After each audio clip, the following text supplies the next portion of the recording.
Bonjour à tous, j'espère que vous allez bien. Aujourd'hui, dans cette vidéo, je vais vous montrer comment faire les premiers réglages quand vous installez votre site WordPress. Donc déjà, pour installer votre site WordPress, je vous invite à aller vers un prestataire comme Yonos, OVH ou autre. Je mettrai un lien dans la description, vous aurez juste à cliquer dessus et puis acheter tout d'abord votre nom de domaine qui se trouve juste en haut. Donc là, site-video-youtube.local, mais à vous de mettre le nom de votre société, .com ou .fr par exemple. Une fois que vous avez acheté votre nom de domaine, vous allez avoir l'hébergement, si c'est par exemple chez Yonos, vous allez avoir l'hébergement qui va être inclus avec. Et donc là, vous aurez juste à cliquer sur l'onglet WordPress si c'est WordPress que vous choisissez. Une fois que vous aurez installé votre site WordPress, vous allez arriver sur cette interface-là. Ici, du coup, on est en version 6.5.2. Ça aura peut-être évolué dans le temps, mais les principes de WordPress restent les mêmes. Donc, tout d'abord, la première chose à faire, ça va être d'aller dans User et d'aller dans All Users. Ici, on va pouvoir changer la langue de notre site. Parce que là, à l'intérieur, pour le moment, tout est en anglais, users, plugins, etc. Donc nous, on est en France, donc c'est plus simple de parler en français. Donc là, on clique sur notre nom. Et puis là, on choisit déjà le thème que l'on préfère sur le côté. Moi, j'aime bien celui qui est en moderne. Et ici, je vais changer le Logan qui est en site, le langage qui est en site défaut par français. Donc là, hop, je tape F et je clique sur français. Une fois que j'ai fait ça, j'ai juste à aller tout en bas et je fais Udpate Profil. Voilà. Maintenant, mon site WordPress se retrouve en français.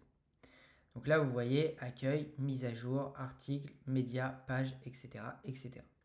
Tout ça, on le verra sûrement dans une prochaine vidéo, mais les articles, en gros, vont vous permettre de gérer un blog, les médias d'ajouter de nouvelles photos sur votre site, les pages d'ajouter une page d'accueil, une page mention légale, une page contact, etc.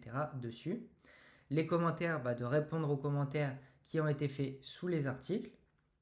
Apparence, c'est ce qu'on va voir tout de suite pour ajouter justement un thème. Les extensions vont nous permettre d'ajouter des choses qui ne sont pas directement implémentées dans votre thème ou dans WordPress. Donc les extensions, admettons, vous voulez ajouter un formulaire de contact qui est un petit peu spécial, et bien vous allez pouvoir télécharger une extension, admettons Contact Form 7, qui va vous permettre justement de modifier encore plus votre formulaire de contact qu'il ne l'était déjà auparavant. Le compte, on vient de le voir, c'est pour ajouter ou modifier des comptes. Les outils et les réglages, voilà, là c'est pour faire tout ce qui va être réglage de votre site, donc il n'y a pas à y toucher dans un premier temps. Donc là, on va s'attarder au thème. On va aller sur apparence et thème. Ici, vous allez en avoir 3 de pré-téléchargés. 2024, 2023, 2022. Vous avez plein de choix quand vous faites ajouter un thème. On va cliquer dessus et ici vous voyez il y en a beaucoup. Il y a beaucoup de thèmes gratuits, il y en a certains aussi qui sont payants. Vous pouvez aller chercher des thèmes comme Divi, Divi qui est un constructeur de pages et qui n'est pas forcément un thème par défaut. La différence, ça va être quoi? Ça va être déjà Divi est payant. Je vous mettrai un lien en description, ça sera un lien sponsorisé pour acheter Divi. En fait, Divi va vous permettre de modifier et de construire votre site comme vous le souhaitez. Admettons, ici on est sur un thème. On va prendre par exemple Hello Elementor. Ici, je ne sais pas pourquoi j'étais là d'ailleurs. Ici, vous voyez, il y a Hello en haut, thème, un petit texte, un bouton, 4 icônes, etc., etc.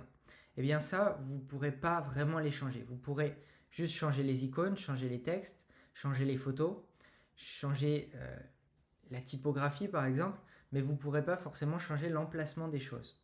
Comparé à un constructeur de thème où là, vous pourrez tout faire de A à Z. Donc là, vous voyez les thèmes comme on les voit ici. Donc là, à chaque fois, c'est des styles différents. Et bien, ces styles-là resteront les mêmes, n'importe lequel que vous prenez. Sauf si vous utilisez un constructeur de page. Donc, admettons, ici, on va prendre un thème qui va être gratuit, qui va nous sembler plutôt bien. Donc, on regarde lequel thème nous prenons. Donc on regarde celui qui nous plaît le plus. Là, admettons, on va prendre Blocksy. Donc je vais d'abord le prévisualiser. Je regarde à quoi ça ressemble, en cliquant sur les différentes pages. Je regarde ce que ça donne. D'ailleurs, voilà. Je me disais, il n'y a pas différentes pages, c'est bizarre. Mais voilà. Donc, on regarde à quoi ça ressemble. Ici, on peut regarder aussi les avis et ensuite, on peut l'installer. Si on veut, on peut continuer à regarder les différentes pages pour voir à quoi est-ce que ça ressemble. Bon, là, clairement, on n'a pas vraiment un vrai avis à se faire dessus parce que là, ils nous disent vraiment plutôt qu'est-ce que le thème fait. Bon, on va l'installer et on attend quelques instants. Voilà, donc maintenant mon thème est installé, je vais pouvoir l'activer. En l'activant, maintenant, ça va être lui qui va passer en thème par défaut. Maintenant, je vais pouvoir le personnaliser ou construire des nouvelles pages. Donc, pour éviter de ralentir le site, parce que le site internet, même si les visiteurs ne le voient pas, le site internet, il a 4 thèmes à la place d'en avoir qu'un seul. Donc dans ce cas-là, je vous invite plutôt à aller dans le détail des thèmes et supprimer tous ceux que vous n'utilisez pas. Pourquoi? Parce que du coup, un thème, ça prend de la place sur votre site, même s'il n'est pas en fonction. Et donc forcément, ça va être un petit peu plus lourd. Donc ici, on peut cliquer sur personnaliser juste ici. Et puis là, ça va nous emmener sur la personnalisation de notre thème. Ou on peut passer aussi par page, toutes les pages. Et puis là aussi, on peut ajouter du coup de nouvelles pages. Donc juste ici, tac, on va couper ça et on va l'appeler par exemple accueil.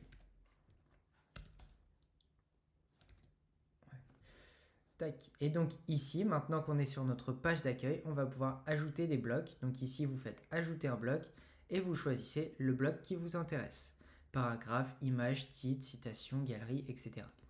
Admettons, vous voulez mettre un titre, vous l'appelez test 1 par exemple. Ici, on va cliquer encore sur le plus et on va appeler ça paragraphe si on veut écrire un paragraphe. Donc là, on a test 3, non, on était à 2, test 2, voilà par exemple. On retourne à la ligne parce qu'on a fini d'écrire notre paragraphe. Encore une fois, on clique sur le plus. Aussi, je ne l'ai pas dit parce que souvent quand on apprend à utiliser WordPress, on n'utilise pas ces fonctions-là. Mais vous pouvez aussi utiliser cette barre-là. Vous faites cette barre-là et ça revient au même que d'appuyer sur le plus. Mais c'est vrai qu'au début, en général, on est plus à l'aise à cliquer sur ajouter un bloc. Donc là, vous ajoutez, hop, on va parcourir, on regarde qu'est-ce qui peut nous intéresser d'autre. Admettons une galerie, on va la glisser ici et on va téléverser des images. Bon, j'en ai pas là sur le site, c'est un site de test, mais voilà le principe. Pour tous les thèmes, ça sera le même principe. Ici, quand vous aurez fait votre paragraphe, vous aurez texte, vous choisissez la couleur bleue ou jaune comme Savoir Digital. Ici, vous avez texte, vous voulez un arrière-blanc qui va être cette fois-ci jaune, eh bien, on clique dessus. On peut vraiment tout faire. On peut gérer les dimensions, faire des marges internes. Donc les marges internes, ça va être à l'intérieur du bloc jaune. Les marges externes, ça va être vraiment ce qui va être en dehors, donc sur les côtés. Vous avez des options avancées si vous savez écrire du HTML. Bon, ça, il n'y a pas vraiment besoin d'écrire du HTML dedans, hein, clairement. CSS, là, si vous voulez faire du design qui n'existe pas sur le thème, si vous y connaissez en thème, ça peut être incroyable. Enfin, en code, pardon, pas en thème. Ça peut être incroyable. Pourquoi? Parce que justement, vous modifiez ce que vous voulez et vous faites comme vous voulez. Là, le thème, ça va être juste un outil qui va vous aider à aller plus vite sur certains points.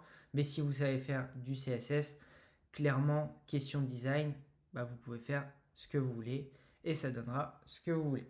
Donc voilà, une fois que c'est fait, vous faites publier. Hop, on va publier. Et une fois que c'est fait, vous pouvez regarder et voir la page, à quoi est-ce qu'elle ressemble. Vous voyez, c'est exactement la même chose, le même rendu qu'ici, sauf que là, j'ai pas galerie parce que j'ai pas mis de photo dedans. Voilà pour le thème. Donc ça va être les points clés à utiliser. Après, si vous voulez ensuite utiliser les extensions, ce que je vous recommande quand même, mais attention à ne pas en mettre trop. Parce que là, du coup, pour le moment, on voit l'interface WordPress, mais par la suite, on verra soit l'intérieur d'une page, soit comment ajouter un constructeur de page plutôt, comme Divi, comme je vous parlais tout à l'heure. Ici, donc, quand on va ajouter des extensions, il y a des extensions pour tout et pour rien en même temps sur WordPress. Chaque extension que vous ajoutez, ça va alourdir le site. Donc, à voir si c'est utile vraiment d'ajouter cette extension-là. Par exemple, un anti-spam, si votre site il n'est pas spammé ou si vous n'avez pas de formulaire de contact, vous n'avez aucun endroit où est-ce que quelqu'un peut rentrer des informations pour vous spammer, clairement mettre un anti-spam, ça ne sert à rien. Par contre, si vous avez un site qui a été fait il y a 10 ans par exemple et qu'il n'a jamais été vraiment entretenu, etc., vous risquez là d'avoir beaucoup de spam. Donc dans ce cas-là, si vous remettez votre site d'actualité ou si vous faites appel à nous pour remettre votre site d'actualité, eh bien on va utiliser un anti-spam justement pour éviter ces problèmes-là. Jetpack par exemple, très utile aussi pour avoir des backups, pour améliorer la vitesse aussi de votre site, très très utile. Tout cela, il n'y a pas vraiment besoin. Ensuite, il y a, si vous voulez améliorer le référencement de votre site, donc là, le référencement, ça va être sur Google. Vous pouvez utiliser Yoast SEO, par exemple, qui est une extension de référencement qui va améliorer, enfin vous aider à améliorer le référencement de votre site internet. Donc il y a Yoast SEO et RankMath SEO qui sont deux très bons plugins que je vous recommande. Aussi, vous allez avoir besoin d'ajouter les cookies sur votre site. Donc ça, c'est obligatoire, hein, c'est de la loi RGPD. Vous récoltez des données parce que quand vous avez par exemple un Google Analytics de connecté, donc le Google Analytics, c'est quoi? C'est pour récolter, savoir qui vient sur votre site, à quel moment est-ce qu'ils viennent, qu'est-ce qu'ils vont voir sur votre site, vous avez toutes les données. Et bien si vous récoltez ces données-là, il faut demander le consentement à l'utilisateur. Donc ça, c'est la loi RGPD qui est sortie maintenant il y a peut-être 10 bonnes années, hein. Non peut-être pas 10 bonnes années, mais ouais, 5 bonnes années minimum. Et donc ça nous oblige à ajouter des cookies justement sur nos sites. Donc vous voyez quand vous tapez cookies, il y en a plusieurs, vous regardez, vous cliquez dessus, et puis vous regardez surtout les captures d'écran, à quoi est-ce que ça va ressembler. Alors, manque de bol, celle-ci ne montre pas d'exemple, celle-ci non plus, décidément. Et en fait, ça va vous permettre de voir ce que les utilisateurs verront. Donc là, par exemple, sur votre site, si votre site, parce que à savoir que les extensions de cookies, souvent, sont très peu personnalisables, sauf pour changer les couleurs, des choses comme ça. Sauf certaines qui sont en général payantes. Donc ici, justement, vous allez avoir ce style-là de cookies. Est-ce que ça vous plaît ou non au vu de vos visiteurs, au vu de votre site? Donc là, vous voyez, on peut changer les couleurs, on peut mettre en fond clair, en fond foncé, mais le style a l'air de rester plutôt le même. Alors, je ne la connais pas, hein, celle-ci. Donc là, on peut changer la couleur des boutons, etc. Mais voilà, il y en a énormément d'extensions. Donc, il faut voir en fonction des avis. Là, il faut bien regarder s'il y a beaucoup d'avis, s'il y a beaucoup d'installations.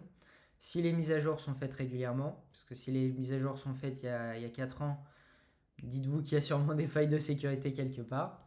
Et puis vous regardez après en termes de style, vous installez, vous regardez ce qu'elle donne et puis voilà. Ensuite, vous allez avoir des extensions comme Contact Form 7 que je vous disais tout à l'heure pour améliorer vos formulaires de contact.